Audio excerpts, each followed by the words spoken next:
Haptamu Abie is the chief research scientist from the Norwegian Computing Center. He's an expert in cybersecurity. I think your background, some time back, you were in Geneva working at CERN. But now we have Haptamu to join us and explain more about Nordics.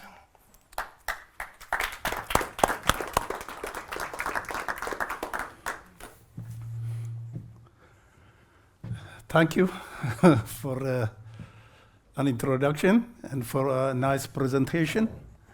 And here I will try to present two things at the same time. One is the Nordics, which is Norwegian Center for Cybersecurity in Critical Sectors, and also the title given by to me, Enablers of Digital Trust, Security and Safety in Critical Sectors. And Nordics is the only NFR-funded center on cybersecurity, and it started in October 2020, and it's for 8 years, 5+3. But if we pass the midterm evaluation, we'll continue to 8 years. If not, with a budget of 250.6 million NOK from 96 million from NFR. And we have, it's coordinated by NTNU, and we have 18 partners, 4 research partners, and 14 user partners. Sectors are represented: energy, manufacture, oil and gas, security, healthcare, police, process industry, and defense. Now, the vision of the center is to contribute to making Norway the most securely digitized country in the world by improving the cybersecurity and resilience of its critical sectors through supporting research-based innovation. As we know, Norway is among the world's most digitized societies. Because of that, we the center was rooted from the national strategy for cybersecurity, which is in Norwegian. You can see in the vision, and also those overall goals. Based on that, we got the Nordics, and its objective is to create new knowledge and develop, test, validate, and demonstrate advanced tools and technologies, and develop also new methods and tools for cybersecurity training and awareness, and transfer knowledge created within the Nordics to the industry or user. So the partners, the national partners are there. I will not go through them, and we have also international partners. So research within Nordics, we have theoretical foundations such as network and distributed system, computational intelligence. We have also secure and distributed analytics, identity and access management, human aspects, education and training, and data security and privacy, not least. Application domains, we have just say critical infrastructures, industrial control system, Internet of Things, smart environments. Sectoral domain, energy, health, manufacturing, and supply chain, smart district, and public safety. So researcher training, we aim to train to 18 PhDs and 7 postdocs. So I think we can skip all this, not bother you with the details. We'll come back to this later on. We, jump into the second topic because we have limited time. Now, what we have to do in Nordics is to address those enablers of digital trust. So I think there are different definition of digital trust, but I take for today this one, which I think it addresses what I want to say. It is the confidence participants have in the digital ecosystem to interact securely in a transparent, accountable, and frictionless manner. Some others, they define it as, how industries create secure and, trustworthy systems and so on. But it's not enough to create the systems. How to interact, how we use, how the participants trust them is very important. That's why I choose this definition. And some argue also there are key elements of digital trust, such as transparency and accessibility, and ethics and responsibility, privacy and control, and security and reliability. If you see this, what is the relationship to this trust? Is that when we say transparency, that if we know that how the system of the algorithm has performed based on what data and how, that will improve trust. Because if we know that this is done in a proper way, we can trust it. And also it should be accessible. And when we see also, privacy and control, if we think that our privacy is preserved, we feel secure. So if we feel secure, then we trust it. So the relationship with this privacy and security is interrelated. And also, if you think about reliability, if we trust that what we are doing is dependable, which is reliable, then we trust it. So reliability also can have a good contribution to digital trust. So based on this, also we just, I want to see the soft definitions, not the hard definitions, digital security and digital safety. When we say digital security, it is a multi-dimensional discipline aimed at safeguarding digital assets, data and system from unauthorized access, and attacks, disclosure, or destruction. But when we talk about safety, here I want to take the soft one, the online part, not the physical safety like territorial and military aspect and so on. I don't want to access that at this point. And this involves protecting your online presence, data, identity, and assets. So how these three interconnects, we can see from those elements of digital trust. So I just searched, in order to present this, I searched all the literatures and so on to try to come up a kind of model.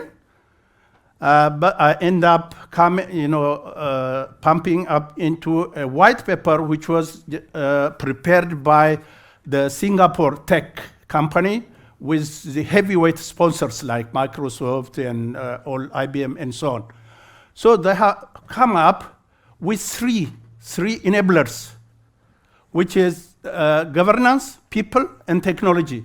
And for today, I chose this, although we have so many other enablers, but I chose this one, but they have different structuring. I will put the link for the reference here. I forgot to put the link. I will put it in the next distributed thing. You can read details of each components. What they have a very interesting white paper. And these enablers that, if you see from the people, we say consumer awareness and education.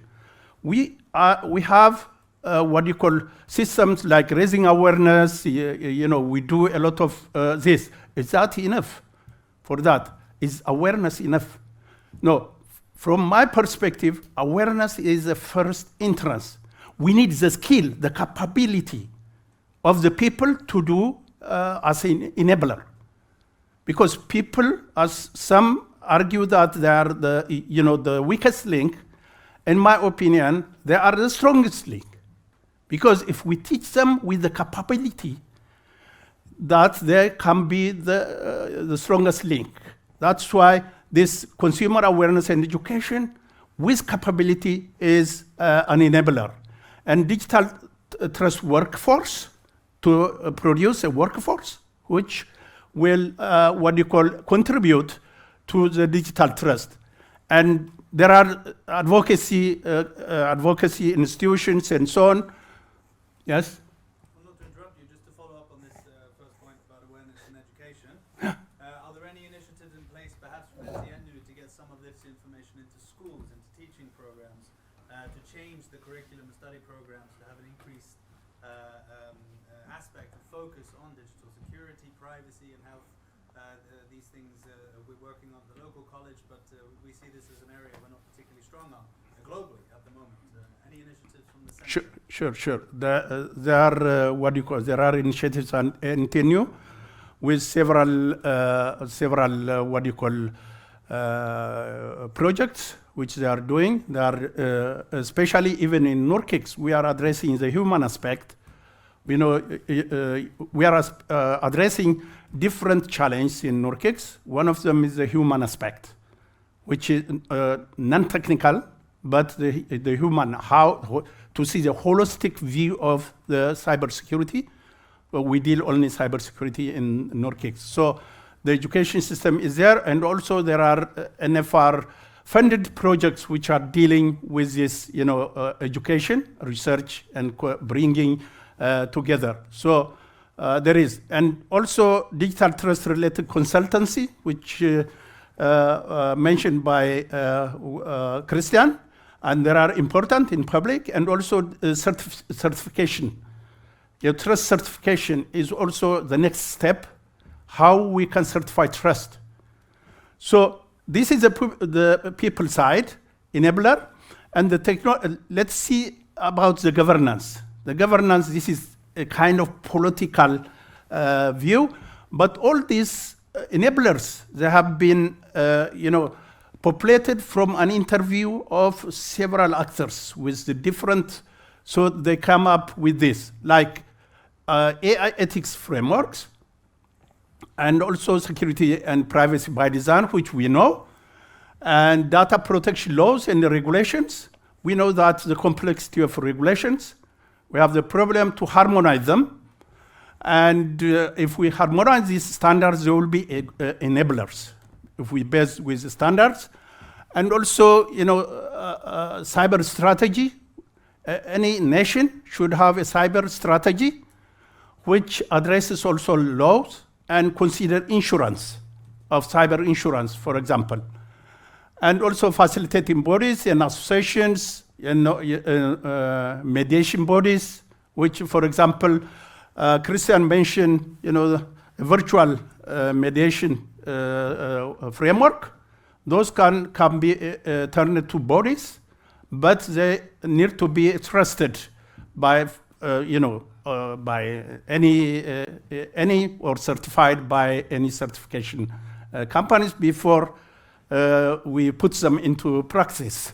Otherwise, we will violate the trust we are achieving. And the technology part, I think this, all of us, we know about these privacy enhancing technologies, digital identity or distributed self-sovereign identity, distributed ledger technologies, governance, risk, and all these are, especially now, the AI and ML tools. And for example, anomaly detection, fraud detection, and we use them, and even for many security activities. But at the same time, these technologies are used by adversaries. So how do we see it? And this way of presentation is my own.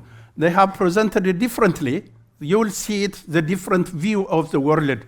But I want to see this view because I have a message. How can we combine all these enablers to maximize digital trust?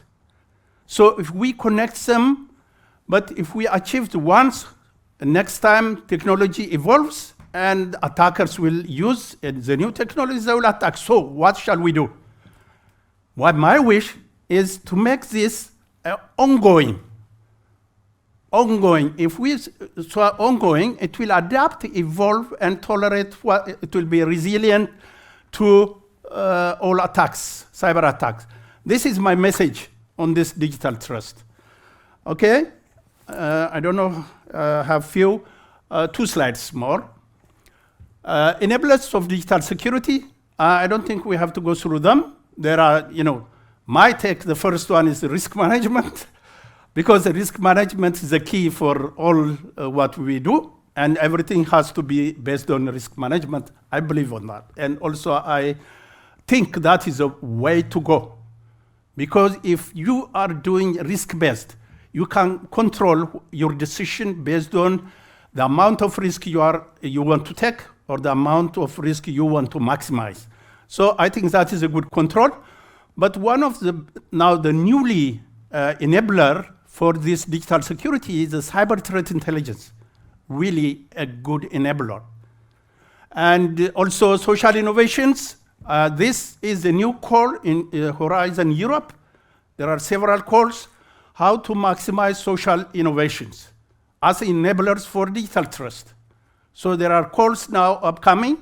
If you are interested, you can bid some proposals. And we have others like self-sovereign, I have already mentioned. And the other thing which I didn't mention now, digital trust is in digitization. In digitization, there is one most component which I'm working on, which is I'm responsible. The focus area in NORCIX is IT-OT integration. The challenge which arise from IT-OT integration. If we don't integrate OT and IT, there is no digitization. That we have to accept that. But now we have to come together, discuss, have the same language, how to integrate them securely. And that is an enabler for digital trust. So this here, and the other one, the message which I send in this, is all this, they're okay in once. What happened when they change? What happened with the dynamism? How do we deal with that? We should have, adaptivity and anticipatory. Since we have technology like AI, our mindset should be on adaptivity and anticipatory, which will allow us to be resilient. Okay? By this, I think this was, you can see it later on. These are, about digital safety. This was taken from World Economic Forum. They are very interesting on high level and politically also. So thank you for